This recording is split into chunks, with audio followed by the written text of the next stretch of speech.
Hi పిల్లలు, తోట జయంతి మీ అమ్మమ్మ ముచ్చటతో మీ ముందుకు వచ్చాను. ఒక చిన్న కథ చెప్తాను వినండి. ఒక జింక ఉంటుంది.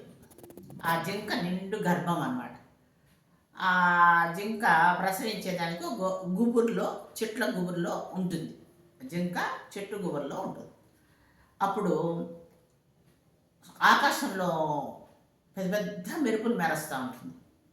ఒకవైపు మన ఒకవైపు మంటలు ఎగసి అంటుకునేసి గడ్డంతా అంటుకొని మంటలు ఎగస్తూ ఉంటుంది అనమాట. ఒకవైపు ఒకవైపు సింహము ఎలాగైనా జింకను తినేయాలని ఎదురు చూస్తూ ఉంటుంది. ఒకవైపు గుర్రని, ఒకవైపు బోయోడు బాణం సంధించి జింకను చంపేయాలనేసి రెడీగా ఉంటాడనమాట.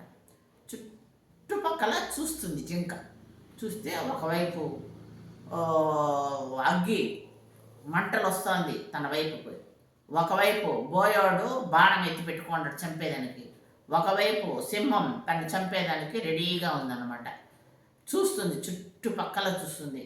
ఎటు చూసినా నాకు మృత్యువు తప్పదు, మనం చచ్చిపోయేది ఖాయం, గ్యారెంటీగా చచ్చిపోతాం. ఎటువైపు ఎవరో ఒకరి వల్ల మనం చనిపోతాము.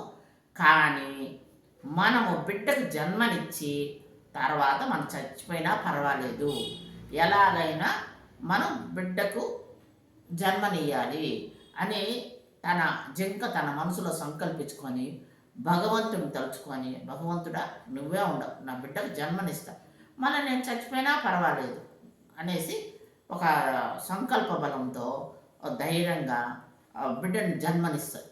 ఆ జన్మనిచ్చిన టైంలో ఒక ఒక వింత జరుగుతుంది. పెద్ద మెరుపు మెరుస్తుంది. ఆ మెరుపు వెలుతురు బోయోడు కళ్ళల్లో పోయి పడుతుంది. కళ్ళు బడేగాడికి వాడి గురి తప్పిపోయి ఆ బాణం నేరుగా సింహం పోయి గుచ్చుకుంటుంది. సింహం పోయి గుచ్చుకునేగాడికి, సింహాన్ని పోయి గుచ్చుకునేగాడికి సింహం చచ్చిపోతుంది. బోయోడు కళ్ళు పోయి వాడు ఇదైపోతాడు. వెంటనే ఆకాశంలో నుంచి పెద్ద వర్షం పడి ఆ మంటలన్నీ చల్లారిపోతుంది. చల్లారిపోయేగాడికి ఈ జింక బిడ్డకు జన్మనిచ్చి సంతోషంగా తన ప్రాణాలు భగవంతుడు కాపాడాడండి, భగవంతుడు కృతజ్ఞతలు చెప్పుకొని తన బిడ్డతో జింక సంతోషంగా ఉంటుంది.